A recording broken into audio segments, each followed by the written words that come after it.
शहबाज शरीफ साहब और शहबाज शरीफ साहब इसमें बिल्कुल एक पेज पे हैं। ये जो सारा हुआ है रिफॉर्म्स, ये सारा ये जितनी बहस हो रही है एक पेज पे हैं। वो being president of the party मियां साहब, उन्होंने अपनी जिम्मेदारियां शहबाज साहब की रिक्वेस्ट पे और उनके यानी ऑफर करने पे और उनके कहने पे वो अपनी जिम्मेदारियां निभा रहे हैं एज पार्टी हेड।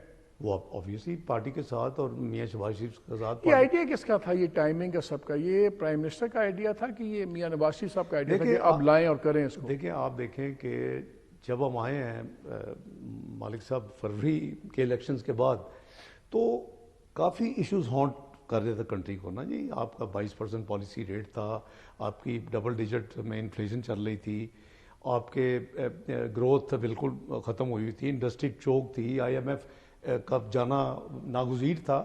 तो ये सारी वो चीज़ें थी जो कि आते ही दिन रात आपने देखा कि मीटिंग्स और एक्शंस हो रहे हैं।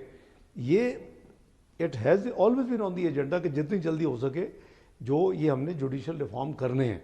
और ये देखें, इसको आप दूसरे एंगल से देखें कि अगर रिलीफ मिलती है आम बंदे को, अगर रिलीफ मिलती है उनके यहाँ, उनको पता होगा कि हमारा तो उनको देखें अच्छा by the way reforms include, final तो वो होगा जो सारे फैसला करेंगे, इसमें टाइम बाउंड फैसले करने ज़रूरी होंगे।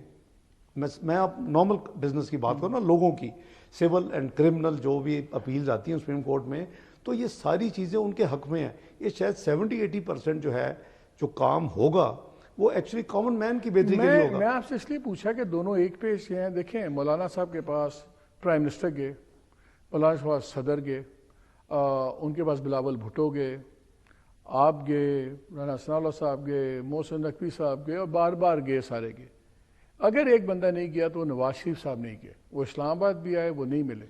क्या नवाज अब अगर वो ओन कर रहे हैं सारी चीज़ को, और ज़ाहिर है उनका वज़न इन तमाम लोगों को मिला के उनसे ज़्यादा वज़न बन जाता है, क्या नवाज शरीफ साहब मौलाना साहब को अवॉइड कर रहे हैं इस बात पे?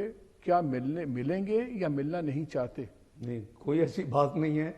मौलाना साहब का हम सब के साथ बहुत अच्छा ताल्लुक़ है। आपने देखा कि 2014 का भी जो यहाँ धरना वरना हुआ था, तो उन्होंने खुल के मिले क्यों नहीं अब तक? नहीं देखिए, मिलना तो अलग बात है, ज़ाहिर है हर एक की मसरूफियात हैं, लेकिन कोई ऐसी बात नहीं। मुझे बताएं, आपकी गवर्नमेंट कॉन्स्टिट्यूशनल अमेंडमेंट कर रही है, तो हम पूरा पाकिस्तान में आग लगी हुई है, और नवाज शरीफ साहब थी टाइम प्राइम मिनिस्टर, जी वो आराम से आते हैं, पता लगता है वोट नहीं हो रहा, वापस चले जाते हैं, ना मौलाना से बात करते हैं, ना मौलाना को कन्विंस करते हैं। आपकी तो बिग गन नवाज शरीफ साहब से बड़ी गन तो आपके पास नहीं है, आपने वो फायर नहीं की, तो क्या वो इससे अपने आप को डिस्टेंट कर रहे हैं? नहीं, नॉट एट ऑल। नहीं, देखें, उनकी अप्रूवल और उनकी गाइडेंस के बगैर पार्टी का कोई मामला आगे नहीं चलता। ये मैं आपको क्लैरिटी के साथ बता रहा हूँ। उनको कॉन्फ्रेंस में लिया जाता है, उनसे इजाज़त ली जाती है। हमारा एक मैकेनिज्म है जिसमें फेडरल गवर्नमेंट या पंजाब गवर्नमेंट, क्योंकि प्रेसिडेंट है पार्टी की जिम्मेदारी। तो मौलाना साहब से मिलेंगे मियाँ साहब? तो क्यों नहीं मिलेंगे, बिल्कुल मिलेंगे। लेकिन ये काम जो है अभी हम वहाँ कोई ऐसी चीज़ नहीं है, कुछ स्टकअप हो गई है, वो तो अभी उन्होंने कहा जी मुझे टाइम चाहिए, तो हमने फिर तो अक्टूबर, इरफान सिद्दीकी साहब ने भी एक इंटरव्यू में कहा कि अक्टूबर के पहले हफ्ते में हम ला रहे हैं। फिर शायद बिकॉज नवाज शरीफ साहब अमेरिका जा रहे हैं, वो आपने जो प्रोग्राम से पहले बताया कि वो अपने दोस्त की अहलिया का अफसोस पुराने दोस्त हैं, उनकी अहलिया के अफसोस पर जा रहे हैं। तो इसका मतलब है उनके जाने से पहले ही वोटिंग होगी ना, बिकॉज उनका वोट भी क्रिटिकल होगा।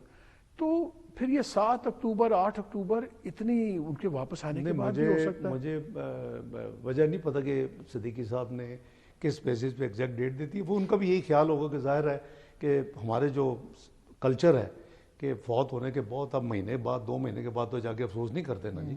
तो फ़ोन पे तो उन्होंने कर लिया, लेकिन उनके जो दोस्त हैं, जब भी इनकी बेगम की डेथ हुई, इनके वालिद साहब की डेथ हुई, वो हमेशा अमेरिका से आते रहे, 2-3 दिन अफसोस के लिए ठहरते रहे। तो वो एक रेसिप्रोकल है और उनका बचपन की एक आप लोग भी, आप एक ज़माने में खान साहब का 1 पेज था, अब आप लोगों का 1 पेज चल रहा है। हर चीज़ में आप कंसल्ट करते हैं, चाहे फॉरेन अफेयर्स हैं, फिस्कल है, चाहे SIFC है, चाहे अभी ये लोन्स री रोलिंग वगैरह हो रही थी, तो प्राइम मिनिस्टर ने भी कहा कि अस्करी क़यादत ने बड़ा रोल अदा किया।